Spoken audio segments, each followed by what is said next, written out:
오늘은 종려나무의 비전으로 일어서라 라는 제목으로 말씀을 생각해 보기를 원합니다. 한번 따라해 보세요. 종려나무의 비전으로 일어서라. 종려나무의 비전으로 일어서라. AD 70년에 이스라엘이 로마 제국의 반기를 들었죠. 그러자 로마의 티투스 장군이 대군을 이끌어 와서 예루살렘을 포위했습니다. 그리고 공격했어요. 그리고 결국 예루살렘이 멸망했습니다. 이 역사적 사건으로 말미암아 그 당시 기록에 따르면 약 110만 명의 유대인이 죽었다고 합니다. 나라가 멸망했습니다. 그러자 유대인들이 고향을 등지고 전 세계로 뿔뿔이 흩어졌죠. 어떤 유대인들은 유럽으로 들어가 살았고 어떤 유대인들은 아프리카 쪽으로 들어가 살았습니다. 그리고 어떤 유대인들은 중동 지역, 사막 지역으로 들어가서 살게 되었습니다. 그리고 그들은 떠돌이 생활을 하게 되었죠. 그러나 놀랍게도 유대인들은 떠돌이 생활을 하면서도 안식일을 목숨처럼 지켰습니다. 그리고 회당 예배를 목숨처럼 지켰습니다. 가는 곳곳마다 괄시를 받았어요. 차별을 경험했습니다. 그럼에도 그들은 날마다 성경을 읽음으로써 자신의 모국어인 히브리어를 잊지 않았습니다. 그리고 신앙을 지켰고 자녀 교육에 최선을 다했습니다. 그들은 언어를 지켰고 안식일을 지켰고 또 신앙을 지켜냈습니다. 그렇게 떠돌이 생활을 하다가 1948년 5월에 이스라엘 사람들이 다시 가나안 땅으로 모이게 되었습니다. 그리고 그들은 독립을 선언했습니다. 대략 2000년 만에, 놀라운 일이죠. 2000년 동안 떠돌이 생활을 했던 그들이, 2000년 동안 나라가 없었던 그들이 2000년 만에 가나안 땅에 모여서 독립을 쟁취한 거예요. 기적 같은 일입니다. 1948년 이스라엘이 독립을 하자 제일 먼저 한 것이 뭔지 아십니까? 바로 이스라엘 땅에 종려나무를 되살리는 프로젝트였습니다. 당시 이스라엘 땅, 가나안 땅은 전쟁으로 인하여 매우 황폐해졌습니다. 그래서 종려나무의 씨가 메말랐어요. 독립을 일궈낸 이스라엘은 바로 사라진 종려나무를 되살리는 프로젝트를 시작했습니다. 그런데 문제가 있었습니다. 종려나무를 되살릴 때 가장 품종이 좋은 종려나무를 되살리려고 하는데 가장 품종이 좋은 종려나무는 공교롭게도 이스라엘과 적대 관계에 있는 이라크에 있었습니다. 쉽게 종려나무를 가지고 올 수가 없었어요. 그러자 이스라엘의 국정원 역할을 하고 있는 모사드가 나섰습니다. 모사드가 사업가로 위장하여 이란을 통하여 이라크로 들어가게 되었습니다. 그리고 종려나무, 가장 품종이 좋은 종려나무 7만 5천 그루를 확보합니다. 그리고 그 7만 5천 그루를 배에 실어서 결국 이스라엘의 항구인 하이파 공항에 7만 5천 그루를 내려놓게 되죠. 이스라엘 사람들은 7만 5천 그루의 종려나무를 먼저 갈릴리 지역에 심었습니다. 그리고 요단강을 쭉 따라서 요단강 제일 남부에 있는 사해 바다에 이르기까지 종려나무를 심어냈습니다. 우리가 성지 순례에 가게 되면 이스라엘 땅에 수많은 종려나무를 보게 되는데 그 종려나무가 그 당시에 심었던 종려나무예요. 이스라엘 사람들이 종려나무에 왜 이렇게 집착을 하는 것일까요? 왜 종려나무에 모든 에너지를 쏟는 것일까요? 2000년 전에도 비슷한 일이 있었어요. 유대인들이 반란을 일으켜서 로마의 군대를 이스라엘 밖으로 밀어냈습니다. 아주 잠깐이었지만 독립을 쟁취한 거예요. 너무 기뻤던 이스라엘 사람들은 그때 일을 잊지 않기 위해서 기념주화를 만들게 되었는데 그때 기념주화에 새겨난 것이 바로 종려나무 한 그루였습니다. 지금도 마찬가지예요. 여러분이 성지순례를 가게 되면 환전을 하죠. 환전을 하는데 이스라엘 사람들은 지폐보다도 동전을 매우 귀하게 여깁니다. 이스라엘 그 화폐 중에, 동전 중에 가장 중심이 되는 동전이 10세겔인데요. 이스라엘 화폐 단위가 세겔이에요. 13개를 보면 종려나무가 새겨져 있어요. 이스라엘 사람들은 왜 종려나무를 이렇게 소중히 여길까요? 왜 이스라엘 사람들은 종려나무에 이렇게 집착하는 것일까요? 오늘 본문에도 그렇게 되어 있죠. 예수님께서 어린 나귀를 타시고 예루살렘으로 입성하십니다. 그러자 이스라엘 백성이 나와서 예수님을 웰컴, 환영하는데 종려나무 가지를 들고 환영했다고 그래요. 그러면서 그들은 이렇게 외쳤죠. 종려나무 가지를 흔들면서 호산나 호산나 주의 이름으로 오시는 이여. 그러면서 예수님을 환영했다고 기록되어 있습니다. 이스라엘 백성들은 왜 예수님을 환영할 때 종려나무 가지를 흔들었을까요?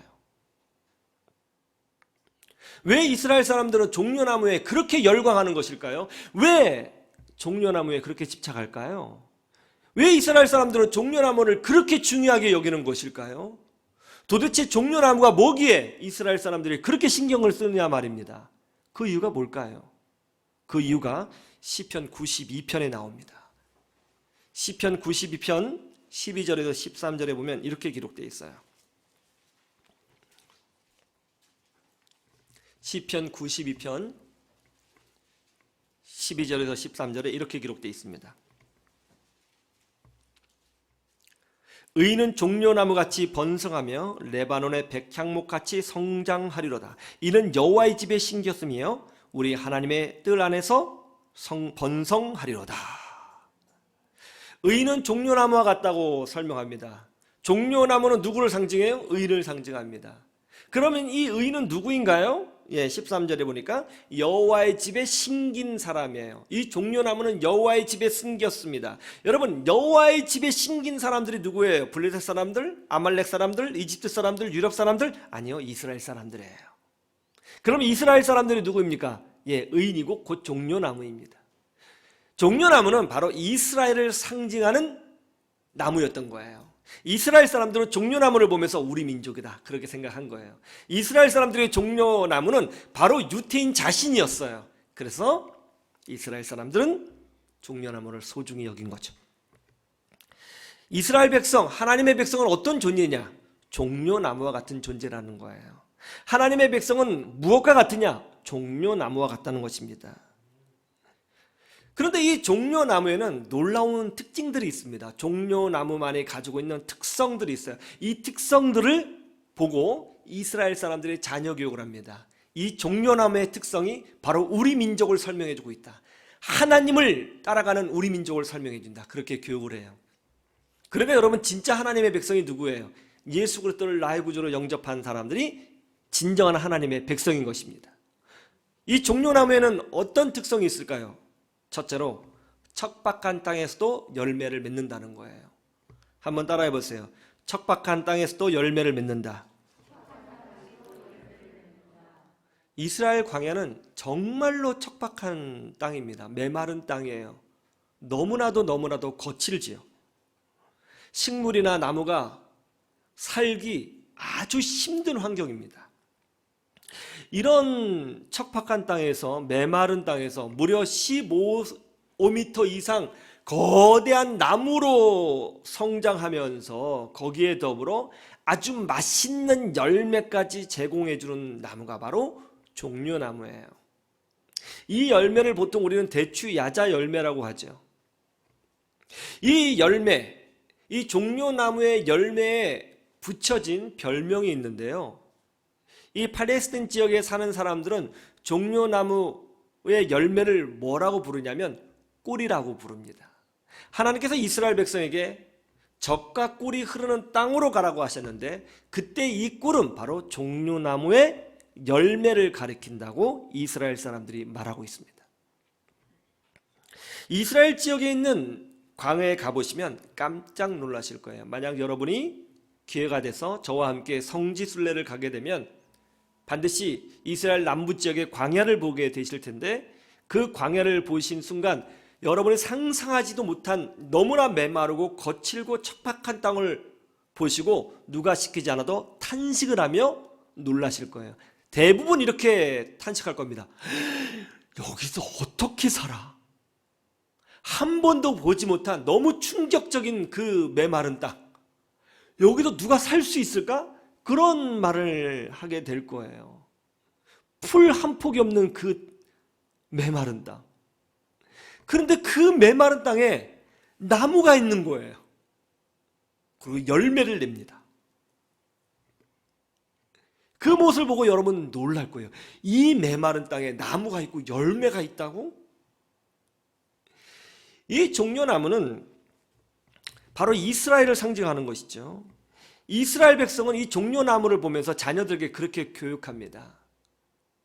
우리 민족이 비록 척박한 땅에 살고 있다 할지라도, 광야와 같은 곳에 살고 있다 할지라도, 인생의 고난을 받는다 할지라도, 떠돌이 인생을 산다고 할지라도, 종려나무가 척박한 땅에서 반드시 열매를 맺음과 같이 우리 민족도 하나님께서 축복해 주셔서 반드시 열매를 맺을 것이다.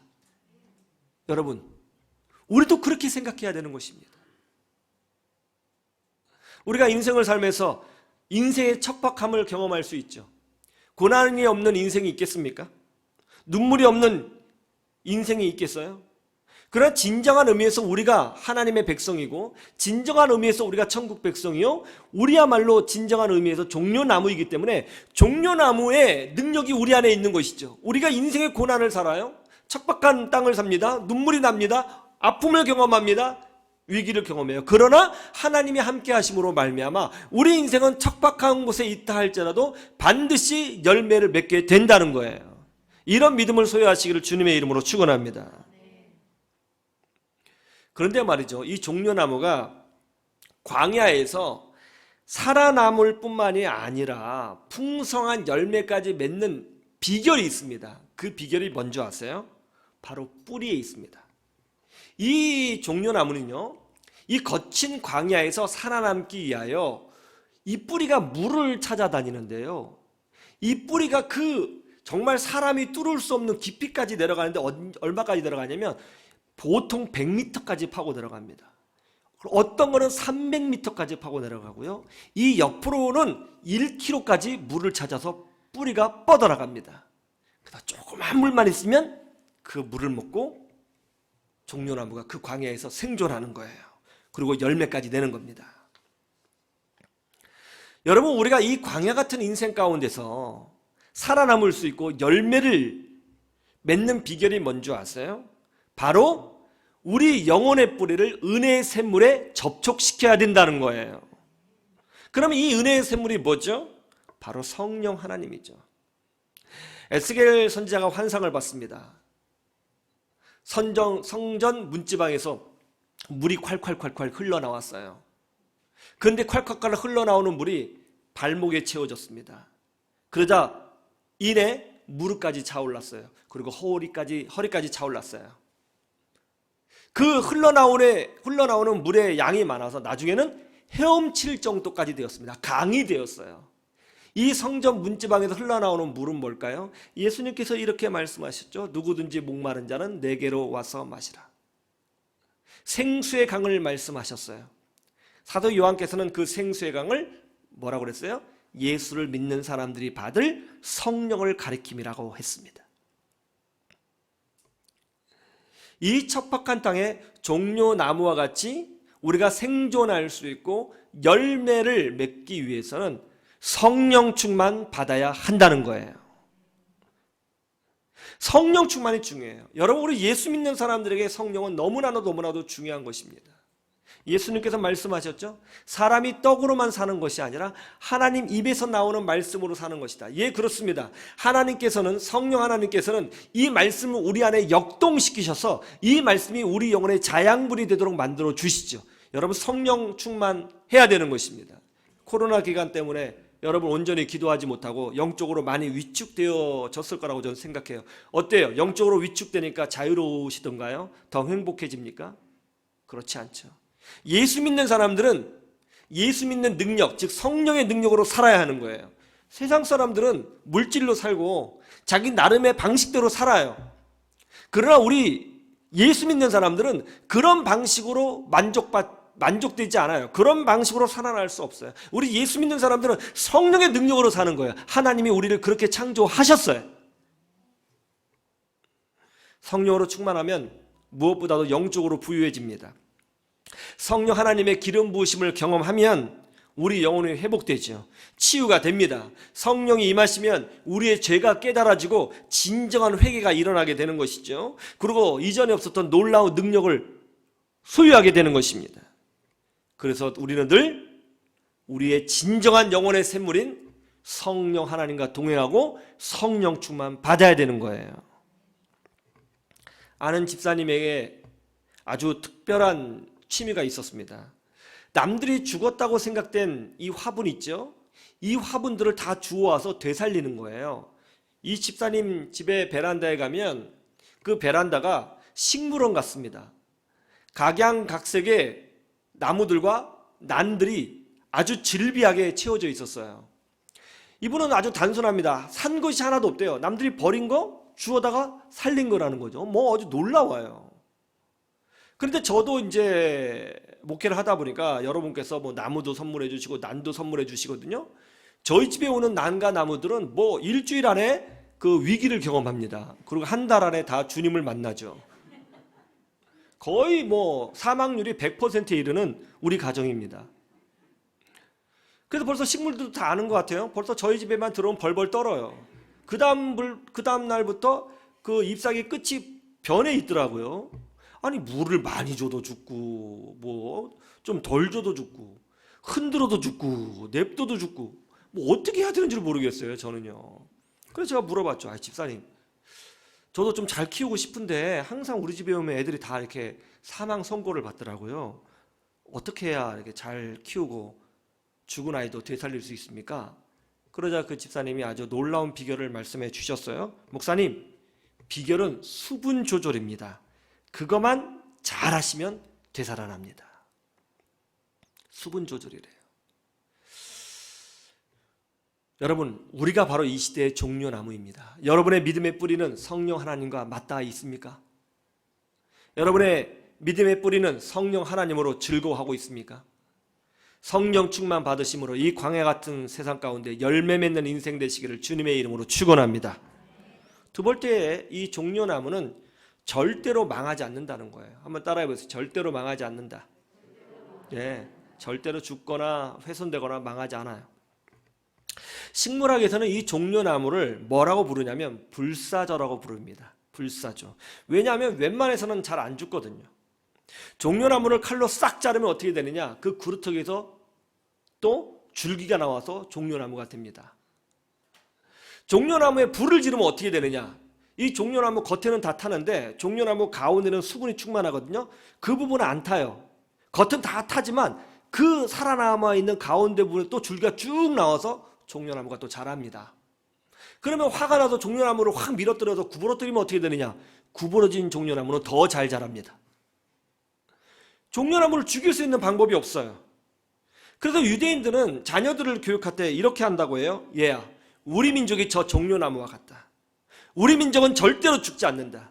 누가 칼로 우리 민족을 위협하면 우리는 다시 살아날 것이죠. 누가 불로 우리 민족을 위협하면 하나님이 우리 민족을 다시 세우실 것이죠. 누가 우리 민족을 구부러뜨리면 우리 민족은 더 강해질 것이다. 그렇게 교육을 합니다. 바로 우리가 하나님 나라의 백성이죠. 여러분, 우리도 마찬가지예요. 믿음의 사람은 절대로 망하지 않습니다. 고난이 있지만 망하지 않아요. 누가 칼로 우리를 자르면 다시 줄기가 나와서 더 건강하게 자라게 될 것입니다. 누가 불로 우리를 위협하면 더 큰 능력으로 하나님께서 보여주실 것입니다.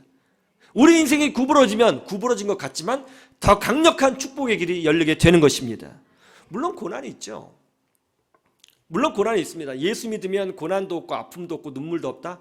그렇지 않아요. 그런 것은 없습니다. 성경에 그렇게 기록되어 있지 않아요. 예수 믿어도 고난 받고 위기 있고 아픔 있고 연약함이 있고 눈물이 있습니다. 그러나 중요한 게 뭐냐면 하나님이 함께하는 사람은 멸망되지 않는다는 거예요. 이게 중요한 겁니다. 이게.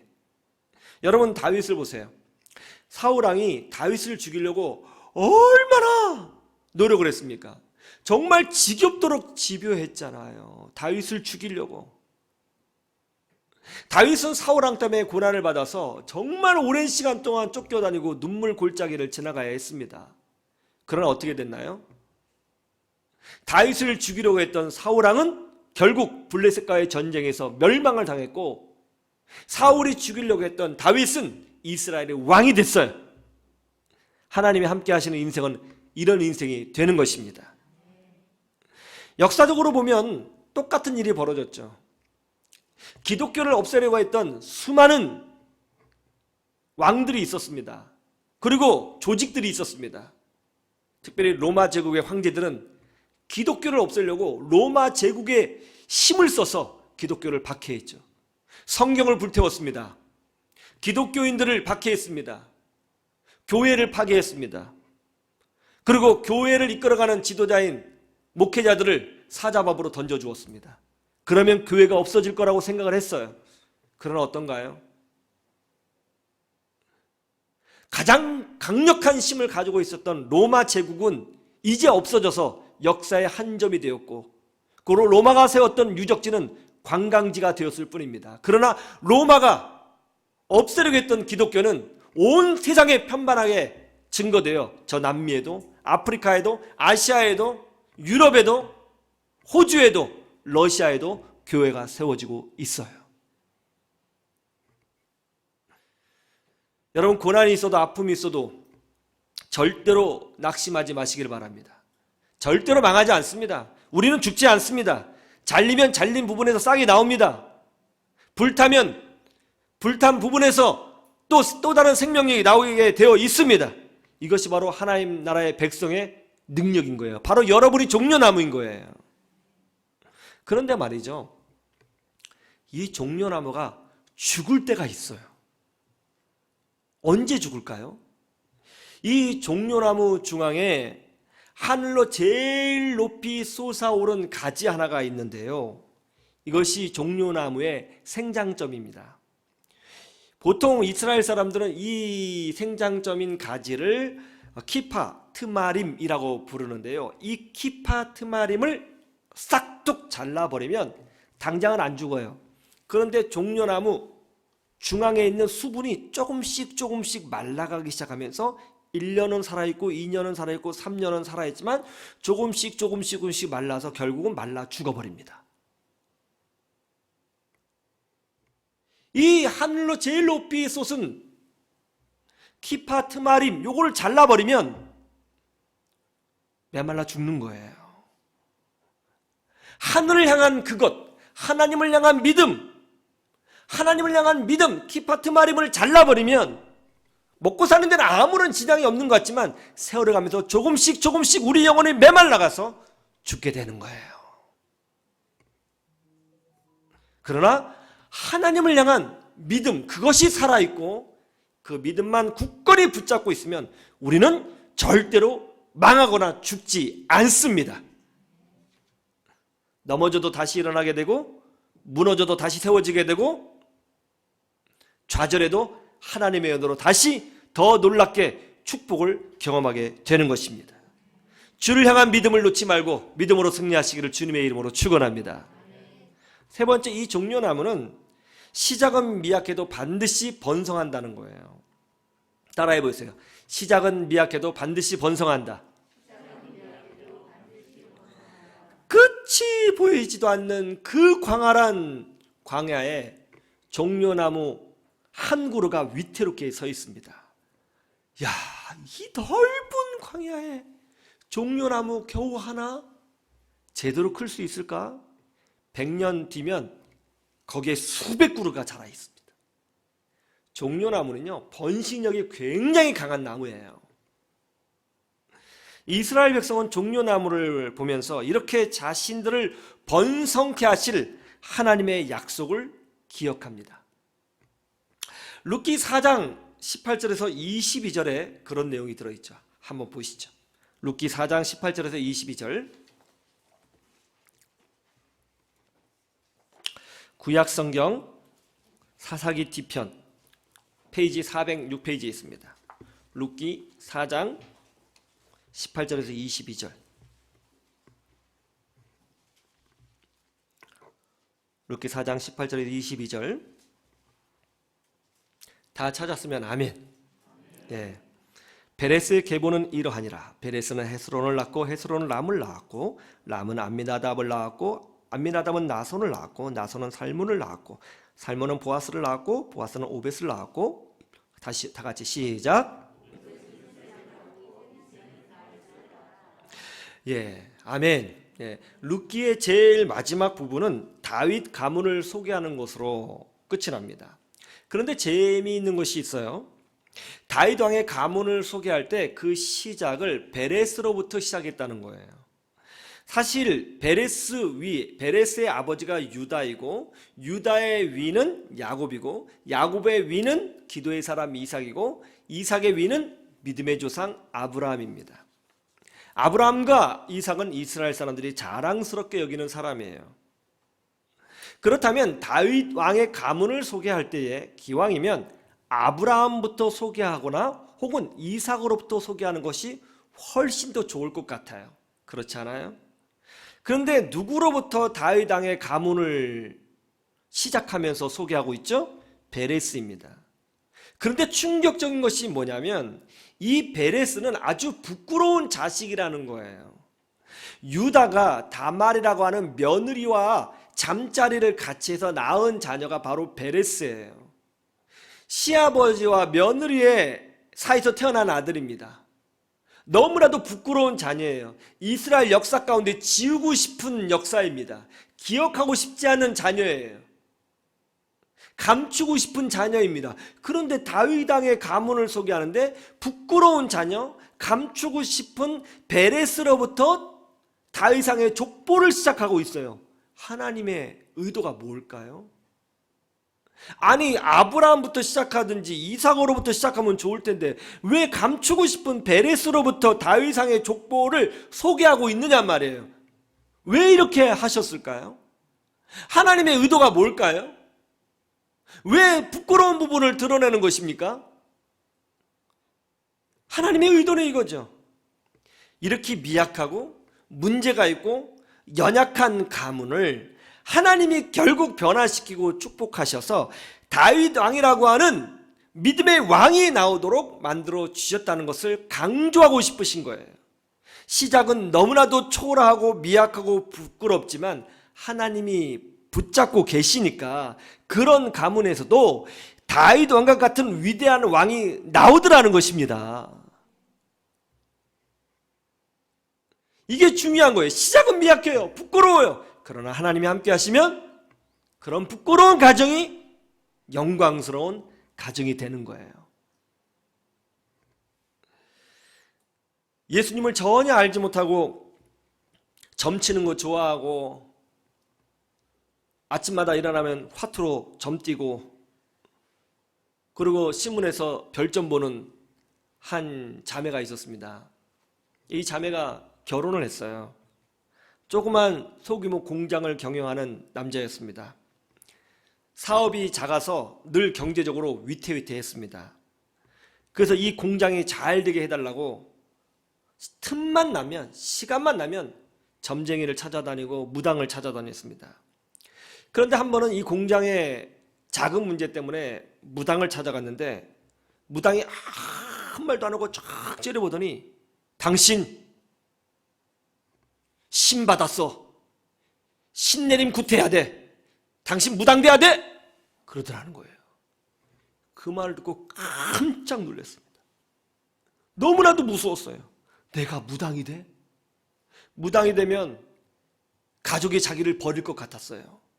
무당이 되면 왠지 어두운 인생을 살 것 같았습니다. 비참한 인생이 될 것 같았어요. 너무 두려웠습니다. 너무 두려웠어요. 잠이 오지 않았어요.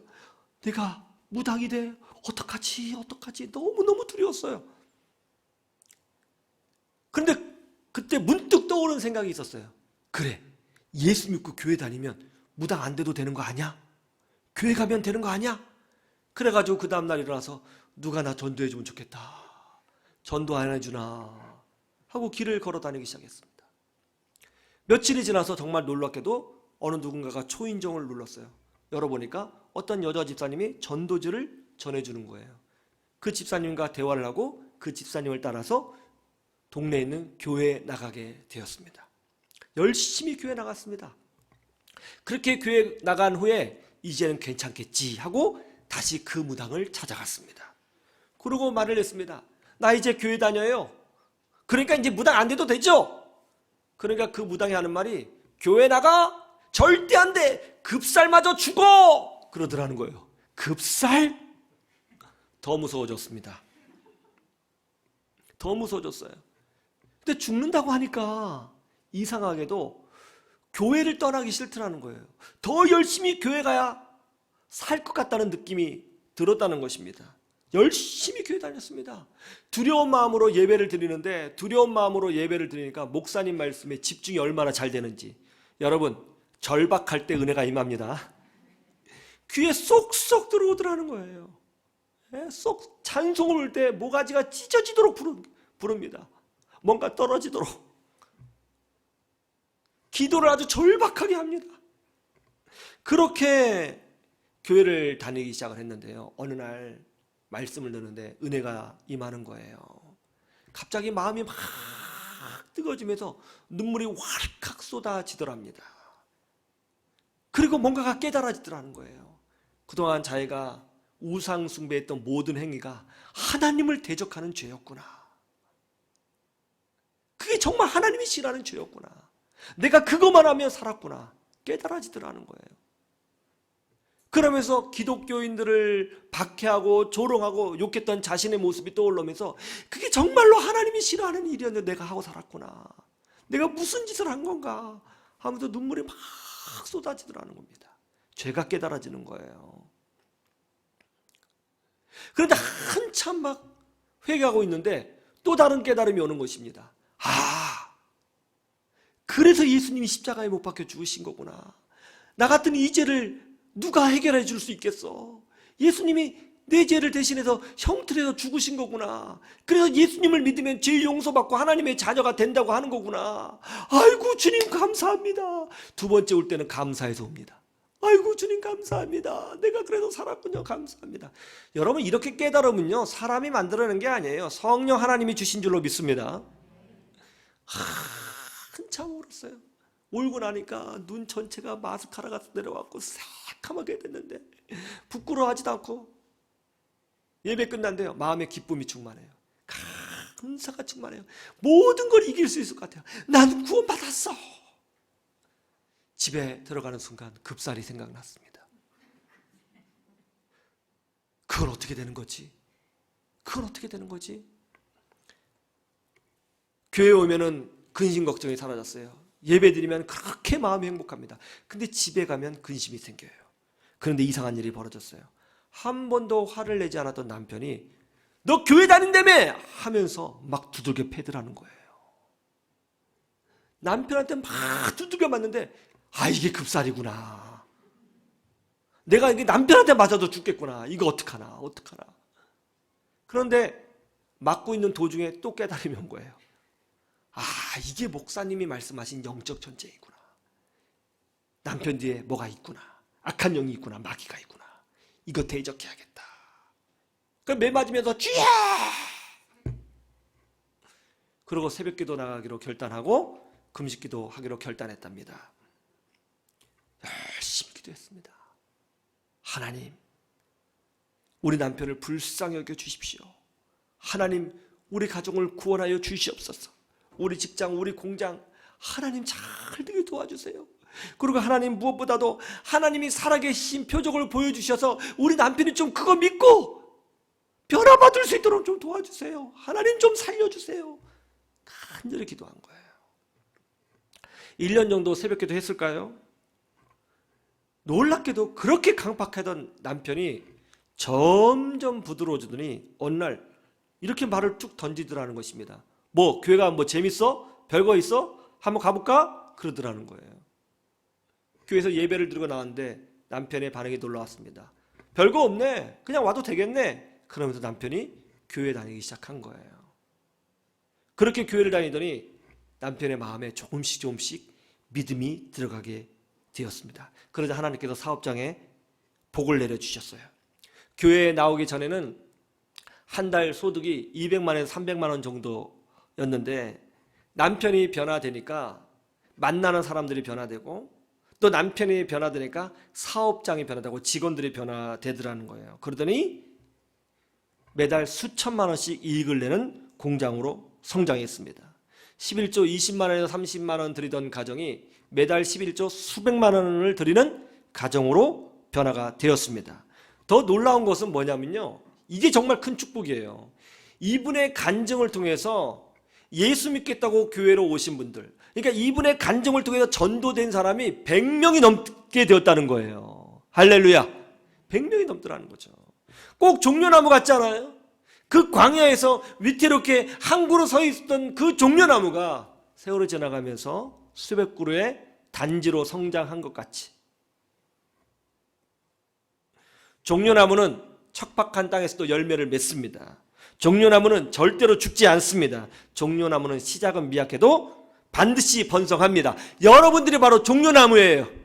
여러분들이 하나님 나라의 백성입니다. 하나님이 여러분과 함께하고 계십니다. 이 종려나무의 비전으로 어떤 척박한 환경을 경험하시든지 일어나셔서 승리하시기를 주님의 이름으로 축원합니다. 축원합니다.